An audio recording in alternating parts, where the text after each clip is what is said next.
தற்கூரிய அணிலின்னு சொல்லிட்டு இரு. மக்களை தான் நீ வந்து கேவலப்படுத்திட்டு இருக்க.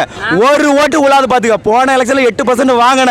ஆனா அது காரணம் முழுக்க முழுக்க தளபதி ரசிகர்கள் அண்ட் மாற்றத்தை விரும்பக்கூடிய மக்கள். இந்த தடவை நீ 4% வாங்கிட்டா நான் பேர மாத்திக்கிறோம் ப்ரோ. உண்மையிலே சொல்லேன், பிரபாகரன் வந்து ஒரு சுத்தமான தலைவர். தமிழர்களுக்காக இறந்து போனவங்க, தமிழ் மக்களுக்காக இறந்து போன. ஆனா அவரோட வரலாறை பயன்படுத்தி எல்லா இளைஞர்களையும் உசுப்பேத்தி உணர்ச்சி பூர்வமா உள்ள இழுத்து வாடகை கூட்டி சம்பாதிச்சிட்டு இருக்காங்க ப்ரோ. சீரியஸா சொல்றேன். ஏன்னா அவர் வந்து ஆட்சி பிடிக்கணும்னு வந்திருந்தா எப்பவுமே பிடிச்சோம். 15 வருஷம் ஆகுது. ஒரு கவுன்சிலரா கூட ஒன்றும் ஆக முடியல. ஒரு கவுன்சிலர் ஆகல, ஒரு எம்எல்ஏ ஆகல. அப்போ ஆட்சிக்கு வந்துருவோடி பயத்துல நம்ம தளபதியை எதிர்த்து மொத்த நடிகர்களையும் இறக்கிட்டான் ப்ரோ. ரஜினி எல்லாம் யாரு ப்ரோ? அவன் அந்த காலத்துல வெற்றிடம் இருக்குன்னு சொல்லிட்டு சுடுகாட்டில் போய் படுத்துக்கன்னு சொன்னவன் சீமானு. அவனை ஒரு கேள்வி கேட்கல. இப்போ நம்ம ஒரு தளபதி கூட இருப்பார்ல, பேர் என்ன, ஆதவர்ஜுனா சார் சொன்னாரு.